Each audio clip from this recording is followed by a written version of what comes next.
Okay, so here we will see what are the types of data collection. Now if you see, primarily we have discussed about two types, right? Quantitative on one side, and on other side we have discussed about qualitative.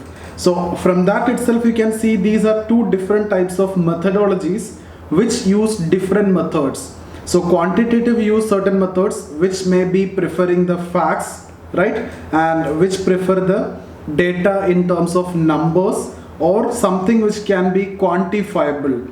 So you can see the methods which this approach using, the quantitative approach, will be based on this only, right? Or we can see positivist approach. So quantitative means generally positivist approach. So positivist will go for facts, numbers, something which is quantifiable in nature. So quantitative methods is what they are going to use. So here qualitative means that is with respect to non-positivism mainly. So they prefer the data in terms of description or understanding, etc. So they don't prefer numbers, they don't prefer facts, because social phenomena cannot be quantified in terms of numbers or facts according to these understanding, right? So for them, for non-positivist, it is very much impossible, rather it is very difficult to quantify the social phenomena or the consciousness of individual, etc. So generally in the case of non-positivism, the qualitative methods is what actually preferred. So the methods that you are choosing is actually based on whether your approach is related to positivism or non-positivism, or it's all about what type of data you need, whether you need quantitative data or qualitative data. So that's what I have written in this introduction. Now see this, you won't face any problem in this particular chapter. In any question, if it is asked, it will be direct. But there is a problem. The main problem with respect to this chapter is the common the commonly known or commonly referred research methodologies, we can say, we can study the positivist methods and non-positivist methods, we can study. Whatever we are not covering here, if you see some questions in your exam, most of them would have been, we will be covering in our chapter on thinkers also. Like in Emile Durkheim, we will cover certain methods like multivariate analysis. We will also cover video is lagging for all of you. See, we will be discussing about Emile Durkheim. At that time we will talk about, but Emile Durkheim, remember, is a positivist, but I am saying some methodologies, right? So here research method, so we will talk about multivariate analysis, we will talk about indirect experiment, etc. So those techniques we are not going to discuss here, because we will be dealing with that in detail in the chapter of Emile Durkheim. Similarly, in the case of Max Weber, we will see certain methods like causal pluralism, causal probabilism, or ideal types, okay, Verstehen. All these will be discussed in detail under Max Weber. So those methods you won't see here. So general methods like participant observation, okay, you will see these methods, but rarely exactly like that will be asked in the question. Maybe participant observation will be asked, but survey, interview, the chances are rare. So they will either ask you research methods, or they will specifically ask you participant observation. Okay, survey, interview, questionnaire, case study, these chances are very rare. But some years it has been seen that, you know, content analysis is asked, focus group discussion is asked. So those questions, since which are asked, we have incorporated here. Generally, you know, when I have prepared for sociology, nobody was teaching you these type of methods, because generally certain methods are there. But once it is asked in paper, then teachers started teaching those methods. But understand one thing, hundreds and more than that research methods is there. And for that, there is a book also. You can, if you want, for this particular chapter, you may get 1 or 2 questions. So for this, you can also refer to the research methods by Ram Ahuja, or there are many books are available. So that is a topic in itself. There is a book which is available for that particular topic. So it's a very lengthy, very huge topic. So what we will do is we will cover the basic aspects, and that is what possible. Now, the otherwise it is not desirable also, we cannot complete that. Okay, so here these are the, okay, so the introduction, this is actually repetition. So techniques of data collection depend on whether the data required is quantitative or qualitative, right? So if you need a quantitative data, like you need in terms of numbers or facts, you will go for specific method of data collection. If you need qualitative data, you will go with that particular approach. We are going to discuss all those approaches, and the whether data required is primary or secondary, right? If it is primary, you will directly go and collect. If you need secondary data only, then you can collect data from the available resources, right? So whether the approach is positivist or non-positivist. If it is positivist, you need the data in terms of numbers, right? If it is non-positivist, you don't want that in terms of numbers, because non-positivists don't depend on this quantification of data. So the data collection, the techniques of data collection is completely depending on these aspects. What type of data you need, okay, quantitative or qualitative, primary or secondary, or your approach is positivist or non-positivist. So hence various techniques are also classified. So because of that, accordingly the various methods are also classified in that way. So these are the methods that we are going to discuss: questionnaire, sampling, field studies, okay, surveys, case study, etc. So now secondary data means what? Secondary data is that data which is already available as a result of previously done research.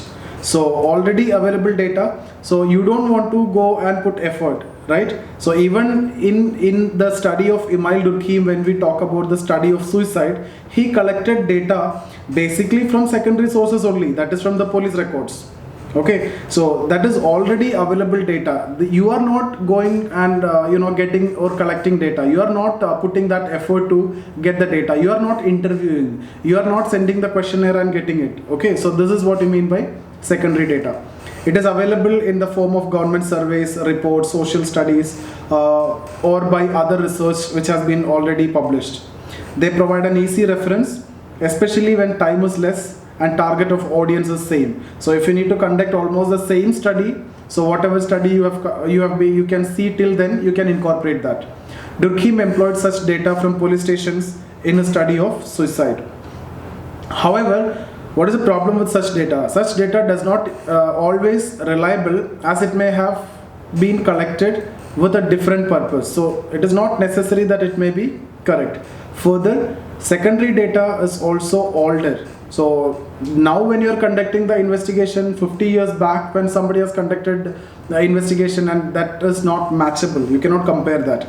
It may also be prone to errors which the researcher might not be aware of. So these are common points. So these are the main techniques of data collection, or these are the different methods of data collection that we need to discuss. Observation. So here observation itself we will discuss. Participant. So here these are the main techniques of data collection. Observation. So within observation, we will see participant observation. Okay, non-participant observation. Participant observation means you are going to a village and you are studying that village. You will become a member of the village and you will study the village.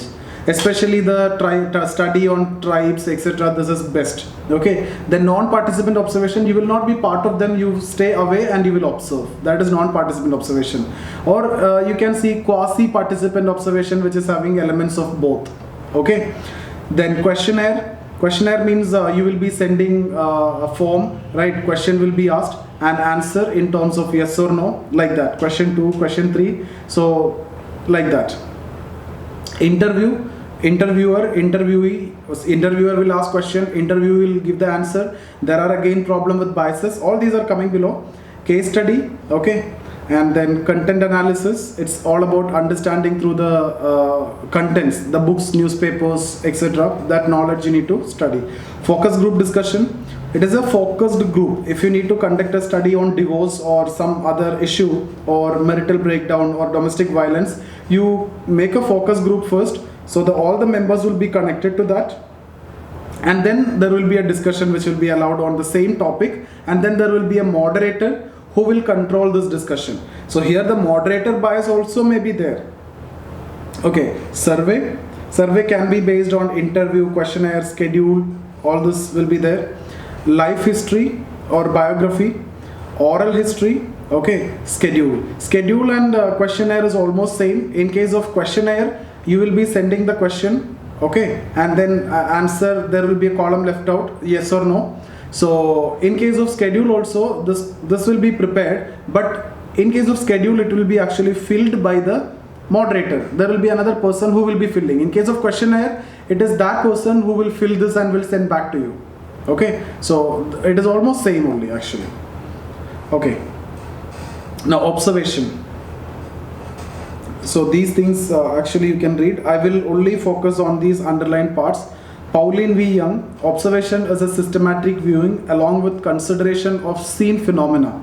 It is a technique of data collection with qualitative approach, most predominantly used in interpretive sociology. Okay, because it is all about what? It is mainly Yes. Okay, anyway, I'm continuing. In case if you have any problem, I will upload the video today in your application, so you will watch that video. In case if you have any problem, if you're not able to understand, okay?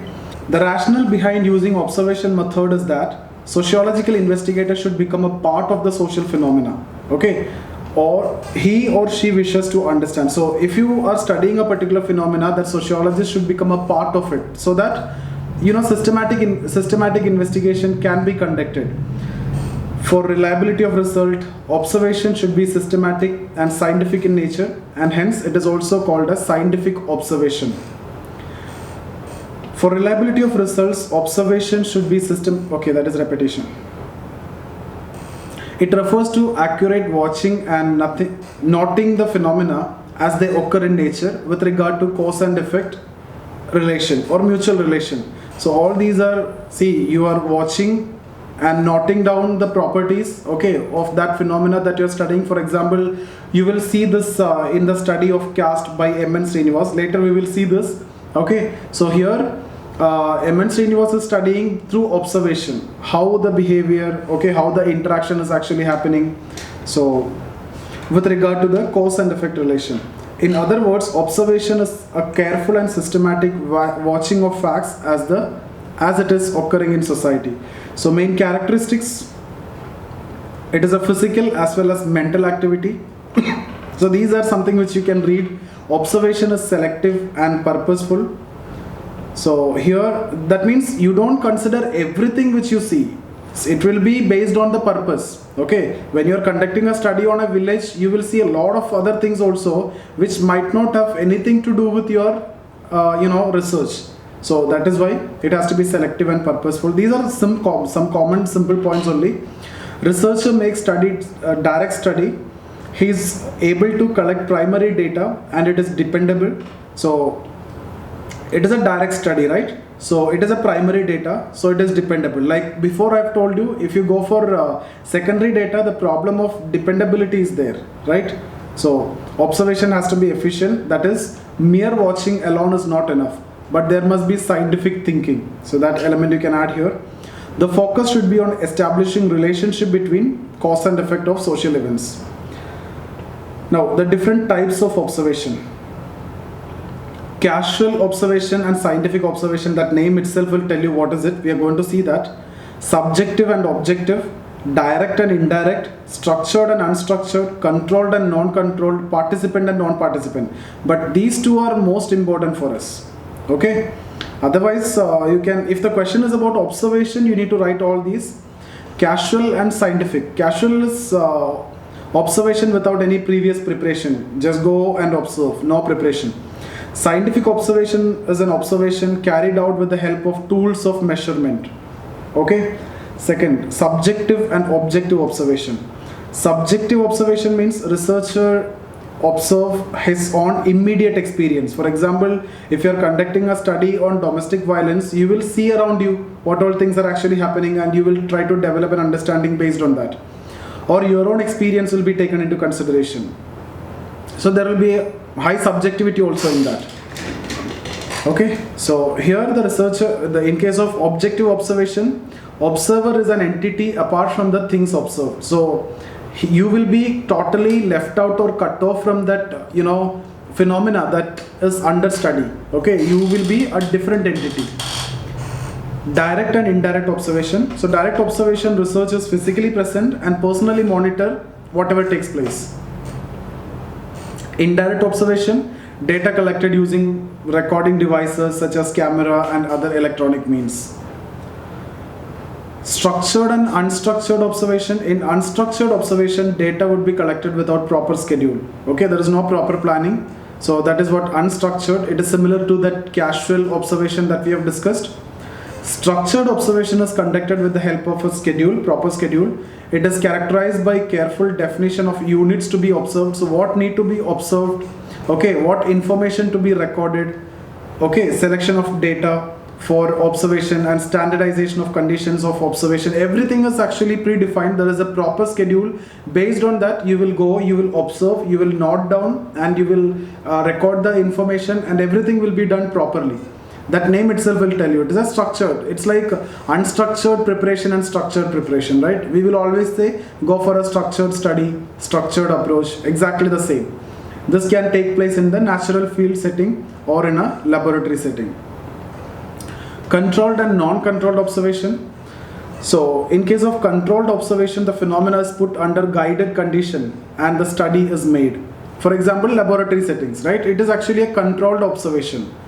So non-controlled means it is a natural setting. Okay, so in this case, researcher visit the place of occurrence of phenomena in order to observe social reality. So which one is more better, or which one is actually possible in sociology? That is non-controlled. We cannot test, we cannot go for anything which is connected to laboratory, right? You are studying family, you are studying religion, you are studying marriage, you are studying social change. So it is impossible for you to go for a controlled experiment. A guided approach is never possible in sociology. Now this is the most important one, participant and non-participant. So actually, yes, participant and non-participant observation. See, actually here there is a heading, this is participant observation. First I want to talk about participant. So I missed out that. So this is participant. So certain degree of participation and observation is inherent in all sociological methods. The overall goal of participant observation, see, participant observation is what you also call as field work, and sometimes you will see ethnography, that is also same. Sometimes you will see structural functional ethnography. Structural functional ethnography, that is at a higher level. Structural functional ethnography. Structural functional ethnography means structural functional approach that we will study, and then ethnography, that means field study. Okay, so functional approach plus field study. This approach you will study under M.N. Srinivas. Okay, so the overall, so here to learn about the whole way of life of a community or target group, etc. And hence researcher joins the everyday activity of those whom he or she wishes to study. For example, if one wishes to study the social life of Dalits or tribes, one has to live among them and be like them in all aspects. Okay, so that's what you mean by participant observation. Otherwise, if you need to understand tribes, okay, or Dalits also, whatever is written in books or what you can see from the other sources, it may not be correct exactly. If you need the exact knowledge, you have to go for participant observation. So their culture, their beliefs, their practices, everything has to be clear. So participant observation. I hope you understood. You will become a part of that particular group that you're going to study, or part of that particular phenomena that you're going to study. Raymond Gold has distinguished 4 types of participant observation: complete participation, participant as observer, okay, observer as participant, and then complete observer. So these are the 4 levels of participation. In participant observation, the researcher participate in the activities of the group under study. Okay, so all activities of the group, the researcher actually participate. The researcher freely mixes with these things you can read in all the group functions, in the festivals, their culture, everywhere the researcher will get in touch with them. So in order to live as an authentic member of a group, research must be accepted by other members of the group. Okay. According to William Good and Paul Hale, in participant observation, the researcher lives as a member of the group. He becomes an active member of the community. This is mainly used in the study of primitive society. Just before we have discussed about tribes. Okay. So you can see Malinowski, and mainly an anthropologist. We will discuss later when we discuss about Merton. So, but not important, it is not there in the syllabus. Malinowski's study of Trowbridge and Icelanders. Okay, and Ivan, this is not Ivan. Ivan Pritchard's study of News of Africa. Okay, participant observation is also used in study of modern societies. So some other examples, you don't want to know exactly what is the study because this is not there in the syllabus. Nobody is going to ask you what is Malinowski's study of Torbray and Icelanders or Erving Goffman's study of mental asylum. Nobody is going to ask you. But when you talk about participant observation, you should be in a position to mention this name and this study. At least two. These two you should. One thing I'll tell you, no student will actually miss this one and this one. No student is supposed to miss this two. These two are very important. Erving Goffman also. So if the question is about participant observation, this three has to be there in your paper as an example. Otherwise, whatever you write, if it is time and space is available, you can write. But this three has to be there in your answer. There is no chance that you can afford to miss this. Okay, so Erving Goffman study. Again, Aaron Sisorel study also juvenile justice. In fact, I have discussed briefly, not as this study, we don't want to know. I've told you when we discussed about quantitative and qualitative approach. Sisorel is a main critique of quantitative approach, right? And I've told you when we discussed about qualitative approach, Sisorel, who is a critique of quantitative approach, used quantitative data in his study of juvenile justice. So Sisorel study of juvenile justice. William White study also we have discussed in the class when I've told you the problem with objectivity, right? So when we discussed about objectivity, accumulation of data, there may be a problem. At that time I've told you William White started an investigation as a non-participant observer but ended as a participant non-observer because of the bias. Okay, so William White's study of Italian gangsters. So some books you will say Italian criminals or Italian gangsters. Okay, so these are examples. So Redcliffe Brown on the Andaman Nicobar Islands, Evans Pritchard. So here it is correctly written, Evans Pritchard. So this you don't want to follow. Just cut this down. It is repetition only. So Evans Pritchard on the News in Sudan. So here it is general Africa. Here it is specific Sudan. So these are the different studies. But what I want you to write here is, at least for the minimum you have to talk about Malinowski. This has to be there in your answer if the question is asked. Pritchard, Ivan Pritchard has to be there in your answer. Erving Goffman also should be there in your answer. And this three is actually enough. Malinowski, Ivan Pritchard, Erving Goffman is enough. Apart from that you have a lot of other content. But these three names I am repeatedly saying this has to be there in your answer. In India also, I am not discussing this too much, I have just incorporated. You can read this and once we are done with paper 2, you will understand it clearly. India also, we will discuss about M.N. Srinivas, a lot of examples, a lot of study we will discuss, and S.C. Dubey.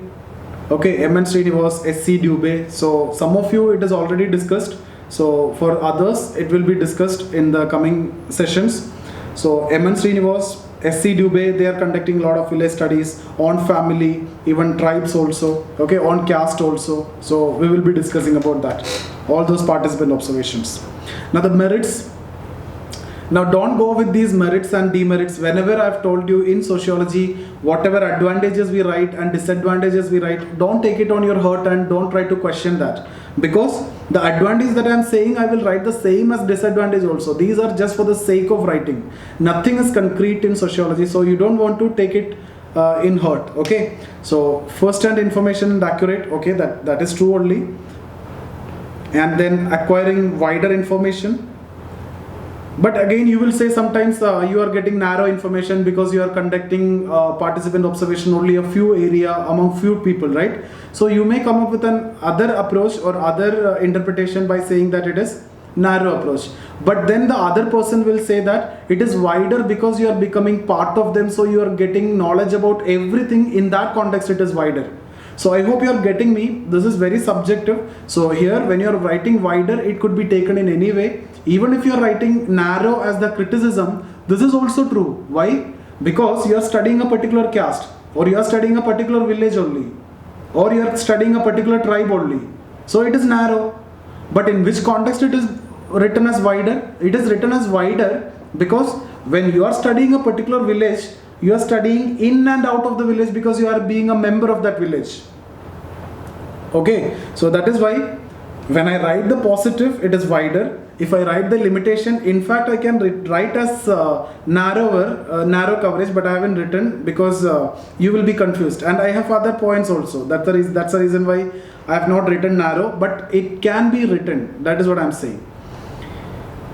Okay, ease of exchange of ideas, observation of natural and real behavior, because you are part of the village, you are part of the community.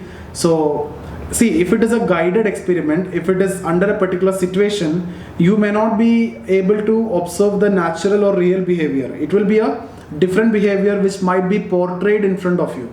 So here it is real observation. What are the limitations? Longer time is required, greater response is required, loss of objectivity during the course of observation. So I have told you about William White in his study of Italian criminal. Quantification of data is not easy. Okay, so quasi-participant observation means, so there is another type. So participant observation is done. Quasi-participant means it is also based on principles of participant observation, but here degree of involvement, only this word you need to add here, degree of involvement will be less. It is not exactly similar to participant. That level of involvement or commitment will not be there in this type. Okay, and it uses best of both participant and non-participant observation. It is actually a mix of both. So let's see what is non-participant observation. So once you understood about participant observation, there won't be any problem in understanding non-participant observation. In non-participant observation, the researcher does not actually participate in the activities of the group to be studied, right? So you will not actually participate in the beginning. And what happened in the case of William White? He started as a non-participant observer. He did not participate. In this, the observation is actually detached. You will stay away and you will observe. It is like eavesdropping. It has least bias. Okay, the observer keeps aloof and observe the subject as they act. So if you need to study this village, you stay at a distance. You will not be part of this community. You just observe that. So it will avoid the bias. Okay, this facilitates proper and immediate recording of the incidents, but at the same time it makes subjects conscious and distorts their behavior. So this is a problem. This problem is what we have discussed in the participant observation. That problem will not be there. Here I have told you the advantage, what you will be able to see the natural or real behavior of the subject. But now if the subjects are aware that they are observed, then you will not be able to get the exact consciousness or behavior of the subjects. Neutralistic observation is a form of non-participant observation.